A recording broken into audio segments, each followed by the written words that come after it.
Hello, everyone, and welcome to Straight Up, a conversation with our community's risk takers, barrier breakers, and change makers. And that is why I'm so excited to welcome this quarter's guest, Senator Andrea Hunley. Everybody, let's give Senator Hunley a nice welcome. Thank you. It's so good to be with you today. Yes, thank you for being here. And I'm excited. Let's get right into it. Yeah. So, you're originally from Fort Wayne. And I think you talk a lot about being from a family of adopted children.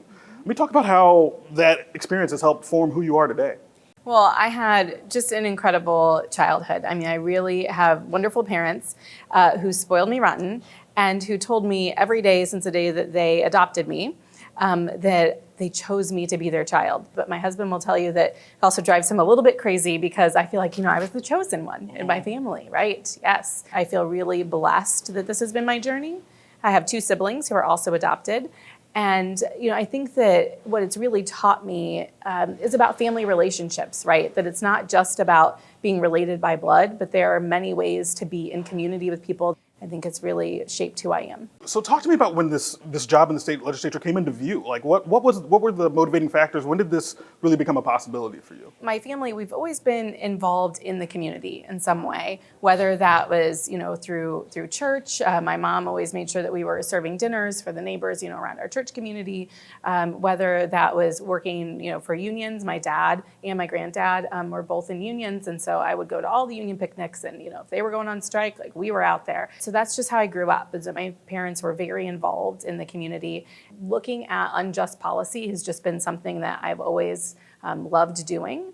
And then I became a teacher. And as a teacher, you get real frustrated easily, right? Yeah. And I thought, well, if I were in charge, and then I became a principal. And then I thought, well, if I were really in charge, because I realized the folks who were making decisions were, at the state legislature, that's right, creating policy. And so I spent 10 years as a school principal, leading a staff of 50, overseeing a $4 million budget. And then I really started researching, the possibility of what office would I really want to hold if I were to do this. And I decided that my dream was to be in the state Senate. Yeah. But at the time, it really didn't look like there was a pathway for me to be able to do that. And then redistricting happened. Mm-hmm. And when we got new maps, then there was an open seat. And it was in my district. And remember, back to what I said about being the chosen one with my family, I thought, oh my goodness, look at God. This district has just opened up. There's no incumbent. This is it. I've got to run. Yeah. And so that's... And that wasn't an easy run, right? There were 5 people. I mean, it's not like you just walked in. So yes, let's talk about true. that. I mean, it was an intense primary. Yeah, it was really tough and a lot of educating, right? Educating folks about the importance of voting in primaries. I think that during my race, we had 11 or 12% voter turnout. I mean, it was very low. But yes, there were 4 of us candidates were women, and then we had 1 male who was running. And we said from the very beginning that we were going to run a clean campaign. Because if you looked at any of us, we believed in the same things. That's right. And I took time off of my job as principal so that I could be out knocking on doors, meeting with people, making phone calls to make sure that I could give the race, all that I could. And it seems like it worked out. It did. That's right. So let's get back into this time as a principal. Can you talk to us a little bit about what that leading across generations is like for you and how you go about addressing challenges in that way? So when I became a principal, I was 26 years old. Wow. And I was only the 3rd principal that my school had ever had. But I leaned into the fact that I was a learner. Right? That I do not have all the answers. I'm not an expert, especially not in elementary education. I became an elementary and middle school principal, but when I was teaching, I taught high school. I would sit in teachers' classrooms, and I would take notes, and I would ask them a lot of questions. Why are you doing this? And so I really worked to gain trust and to make sure that I was demonstrating respect. Right? It wasn't their job to respect me because of my title, right? It was my job to demonstrate respect for the people doing the hard work. And so that's just something that I always carry with me, right? Now into my role in the Senate or when I'm out in the community, but really it's my job to demonstrate how much I respect, the viewpoints of those around me. So I think I really learned that in being a school leader. So what other issues are front of mind for you going into the 2024 session? A piece on tenants and housing, because rental rates rise and all of this, and then we have these out-of-state investors that are coming in, and then they're bad-acting landlords. And so we've got some legislation that I'm working on trying to address some of those situations. Because I'll tell you, these things are happening time and time again. So trying to address that is really important. So looking back on the bills that you have authored in your first session, there seems to be really a focus on education reform, and that makes sense as you're an educator. Can we expect more education-focused bills coming out of this session from you? You know, education is near and dear to my heart. There are some folks in the legislature who believe that we should retain third graders who aren't reading at grade level, that they should just automatically fail. Well, that's a problem.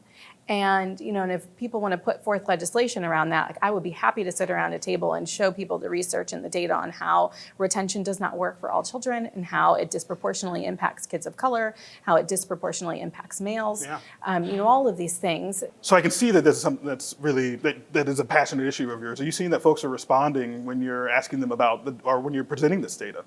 I found that folks do not respond to data well, or logic sometimes, but I do find that people will respond to storytelling. They will respond to hearing directly from constituents in their area and how it will impact them.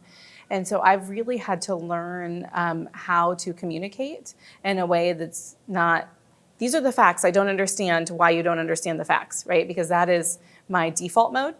And so I've had to learn to be a bit softer and really more relational.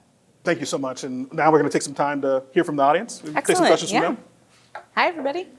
So there are currently thousands of undocumented youth and students who don't have access to in-state tuition in the state of Indiana.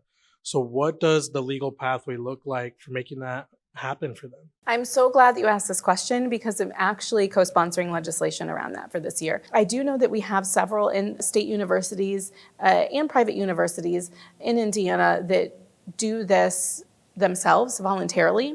I think that it's important for us to just make this the law of the land in Indiana and to really show that Hoosier hospitality, right? We are happy that we have kids here who want to contribute to Indiana, who want to stay in Indiana, who want to be part of our workforce, who want to raise their families here. We should celebrate that and support that. My question is around your campaign. I remember seeing your campaign, and as a marketer, as someone who loves that stuff, I was like, I'm all in. Like, I don't even know what she's about yet, but I'm going to find out. And so talk to me about your team. How did you build that team? How did you build out your vision? Obviously, you've always been you, but communicating that to others can sometimes be challenging. I knew that my team could not consist of experienced party people who've been experienced at running campaigns, because they were all supporting other candidates. And so I needed to build a team of people who knew me, but who also could get shit done. And so my team was all women, and I'm really proud of that.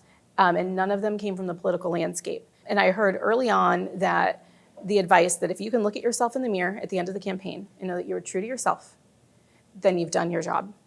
Win, lose, or draw, you've done your job. And so I will say that anybody who is considering running for anything, I will sit down with you and I will give you my playbook, because I also think that we need to break down barriers to running for office. Right. And I was really frustrated while I was running because people wouldn't share best practices. Mm-hmm. And I think that, you know, the best candidate will be the candidate that puts in the hard work and that wins the hearts of the people. And so I'm willing to share my playbook with anybody. So just know that, tell your friends. There are so many opportunities that exist here, but you know, you talk about these races. I'm from the Lawrence area. We had a city council race that was decided by 12 votes. Mm-hmm. 12 votes is what made the difference for someone that's going to have a job for 4 years. I think that the greatest lie that people have believed here in Indiana especially is that their vote doesn't matter. You and all of your friends could make that difference. We had candidates here running for city council who won or lost by 26 votes, by 68 votes. I mean, by less than 100 votes. And as I was campaigning and we did the math, I had data experts on my team. Like, we really thought it was going to come down to under 100 votes. And so at every door, that's what I said to people. Every time I talked to folks, no matter the ages, I said, this is going to make a huge difference. Your vote, and I need you to tell 3 of your friends to get out and vote. So we did vote tripling, right? Telling everybody, tell 3 friends, tell 3 friends, tell 3 friends. This is the reason why your street gets prioritized over another one of whether or not to get paved and repaired. This is why you have streetlights or you don't, right? This is why we have affordable housing pop up in this neighborhood and not over here, right? And helping people to understand what each level of government does. Joe Biden has less influence on what happens right here than I do. And I think that that's really important for people to understand, and how few votes it takes. These are really important things that people just don't realize. And so like if someone wanted to upend that, you definitely could. I mean, you and a coalition of friends could get together and then decide who the next mayor is going to be. Senator, I want to say again, thank you so much for joining us today. What a great conversation, and cheers to the upcoming legislative session. Cheers, thank you. Thank you all. And that is it for Straight Up for this year, for 2023. So grateful for all of our sponsors, to RNDC, the Republic National Distribution Company, to Screwball Peanut Butter Whiskey. I want to say a special thank you to our team and friends at Innovative. You all have been great all year long. We are so grateful for your effort. We are so also grateful to be at Action Bowl today, right here in the heart of Fountain Square in Senate District 46. Again, I want to say if you are interested in being a guest at Straight Up, we will have another Straight Up coming out in 2024. If you're interested in being a guest, reach out. That's what all of these folks that are with us today are participants in Indie Hub programs. So if you want to come out for the next conversation, check us out. Thank you again.